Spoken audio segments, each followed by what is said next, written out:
मंगलम भगवान विष्णु मंगलम गरुड़ध्वज मंगलम पुनरिकाक्ष मंगलाय तनोर हरि। ईष्टदेव भगवान श्री हरि दिव्य निश्रा में वक्ता महोदय श्री चेरमेन पूज्यपाद देवस्वामी महासभा प्रमुख श्री उत्तम स्वामी, वाला संतो, આજનો પ્રસંગ ન ભૂતો ન ભવિષ્યથી છે।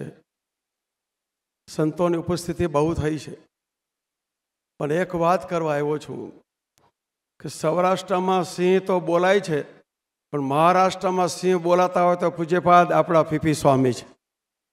જોરદાર તાલીઓથી એ સંતને વધાવો। જે ભૂમિકામાં આપણું કોઈ ઓળખીતું નથી, કોઈ આપણને જાણતું નથી, ત્યાં રહી અને જે રસ્તો બનાવી સુંદર મજાનું ભવ્ય એક મંદિરનું નિર્માણ કર્યું છે। ખરેખર એ મંડળના સંતોને આપણે ખૂબ હૃદયપૂર્વક પરમાત્માને પ્રાર્થના કરું, પ્રભુ આવા કાર્યો અમારા બધાએ સંતોના હાથે આપ કરાવતા રહો। હરિકૃષ્ણ મહારાજના ચરણમાં પ્રાર્થના કરું। મારા નવયુવાન સંતો ખૂબ જ હાજરી છે, બધાએ ખૂબ વિદ્વાનો છે, પણ સતવિધાન એવા આપણે બ્રહ્માનંદ સ્વામી, જેના આપણી પરંપરા ગુણાતીતાનંદ સ્વામી કહો તોય ભલે સ્વામીની જ પરંપરામાં છે, તો આજે હું પણ એની પરંપરાનો એક સાધુ છું। તો મને એમ થાય કે સતવિધાન જો બ્રહ્માનંદ સ્વામીને લાગતું હોય તો એ સતવિધાન મને તમને લાગે, એ બ્રહ્માનંદ સ્વામીના ચરણમાં પણ હું પ્રાર્થના કરું। કારણ કે બ્રહ્માનંદ સ્વામી એક સુંદર મજાનું બોલી ગયા છે, સખી यूं कर के सखी यूं कर के यूं कर के सखी यूं कर के यूं कर के सखी यूं कर के सखी यूं कर के सखी यूं कर के। संतो समझाय છે નહીં, પણ બ્રહ્માનંદ સ્વામી આવું કંઈક કહી ગયા છે। અને એક સુંદર મજાના ભાષાથી આપણે વાત કરું તો આજે આપણા સૌના લાડીલા પૂજ્યપાદ મહાસભાના પ્રમુખ શ્રી નવતમ સ્વામી જ્યારે અહીંયા ઉપસ્થિત થઈ છે, ખરેખર જોઈ અને હૃદયમાં આપણો આનંદ અનુભવે છે। પણ એક વાત ખાનગી સંતો કહું, વડતાલ મંદિરની કંકોત્રી દ્વિશતાબ્દીની જ્યારે દરેકને મળી, બહુધા મેં તપાસ કર્યો, આજ સુધીના સંપ્રદાયોના કંકોત્રી વિભાગ તો ગામો ગામ દેશો દેશના ખૂબ નીકળે છે।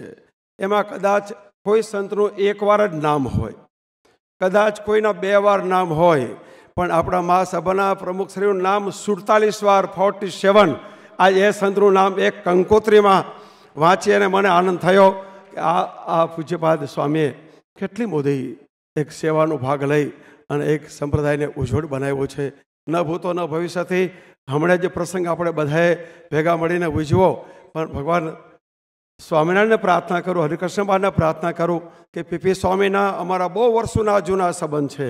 આજ એ નાતાએ અહીંયા આવ્યો છું, પણ વિશેષ તો બહુ સમય નથી લેવો, કારણ કે ધુરંધરો બધા વિદ્વાન પુરુષો બેઠા છે, એટલે મારે વિશેષ નથી કહેવું। પણ સંતો એક વાત તો નક્કી કહું, આજે અમારા હરિપ્રકાશ સ્વામી વક્તા પદે બેઠા છે, ગળું બહુ સારું છે, બહુ સારું ગળું છે। હું પણ સંગીત વિશારદ છું, પણ સ્વામીના ગળાથી મને અતિ આનંદ થયો કે બસ મારે બ્રહ્માનંદ સ્વામીની પ્રેમાનંદ સ્વામીની પરંપરાને મારા યુવાન સંતો બધાએ સંગીતની સાથ સહકાર ખૂબ આપી। આપણી પરંપરામાં સંસ્કૃત ભાષા તો દરેક શીખે છે, પણ સાથે સાથે જો સંગીતની ગાથા ગણાય છે તો આપણી જે પરંપરા છે એ જાગૃત રહેશે મારા યુવાન સંતોને।